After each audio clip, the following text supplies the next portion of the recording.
This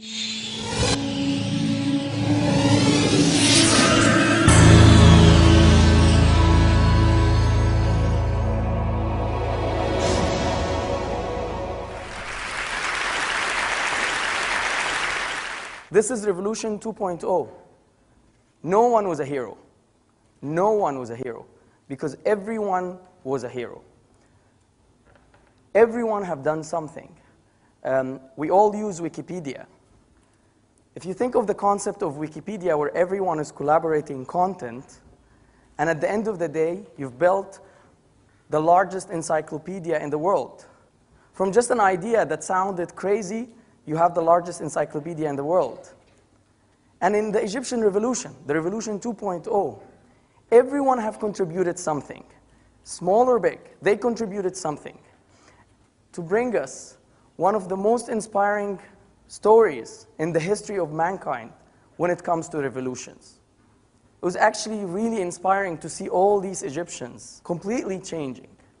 If you look at the scene, Egypt for 30 years have been in a downhill, going into a downhill. Everything was going bad. Everything was going wrong. We only ranked high when it comes to poverty, corruption, lack of freedom of speech, lack of political activism. Those were the achievements of our great regime. Yet, nothing was happening. And it's not because people were happy or people were, not frustrated. In fact, people were extremely frustrated.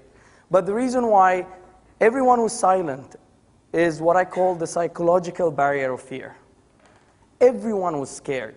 If not everyone, there were actually few brave Egyptians that I have to thank for being so brave, going into protests, as a couple of hundred getting beaten up and, arrested. But in fact, the majority were scared. Everyone did not want really to get in trouble. A dictator cannot live without the force. They want to make people live in fear. And that psychological barrier of fear have worked for so many years. And here comes the internet, technology, BlackBerry, SMS. It's helping all of us to connect. Platforms like YouTube, Twitter, Facebook were helping us a lot because it basically gave us the impression that, wow, I'm not alone. There are a lot of people who are frustrated. There are lots of people who are frustrated. There are lots of people who actually share the same dream. There are lots of people who care about their freedom. They probably have the best life in the world. They are living in happiness. They're living in their villas. They're happy. They don't have problems. But they are still feeling the pain of the Egyptian.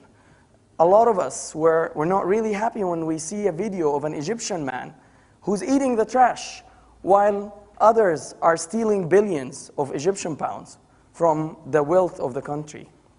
The internet has played a great role helping these people to speak up their minds, to collaborate together, to start thinking together. It was an educational campaign.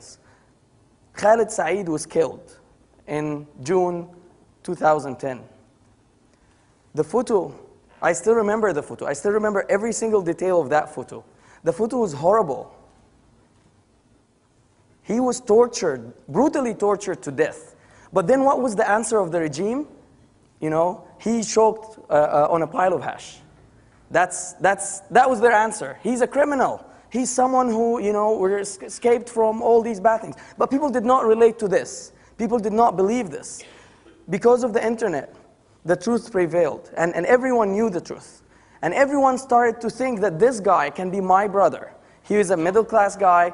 His photo was remembered by all of us. A page was created. An anonymous administrator was basically inviting people to join the page, and there was no plan. We didn't know what are we going to do? I don't know. In few days, tons of thousands of people were there, angry Egyptians who were asking the Ministry of Interior Affairs, enough, get us, get those who killed this guy to just bring them to justice. But of course, they don't listen. It was an amazing story how everyone started feeling the ownership. Everyone was an owner in this page. People started contributing ideas. In fact, one of the most ridiculous ideas was, hey, let's have a silent stand.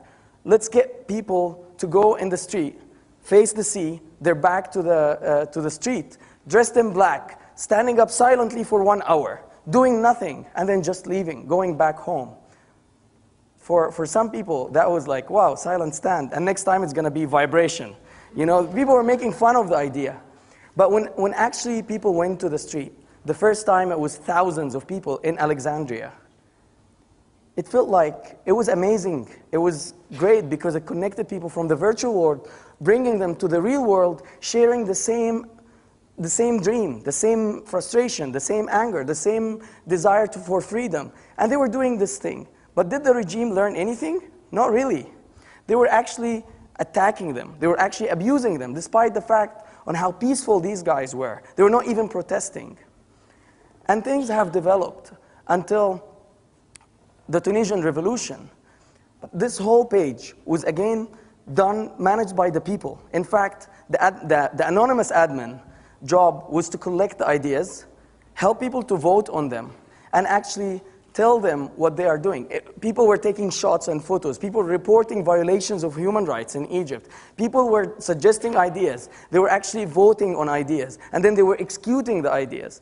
People were creating videos. Everything was done by the people to the people. And that's the power of the internet.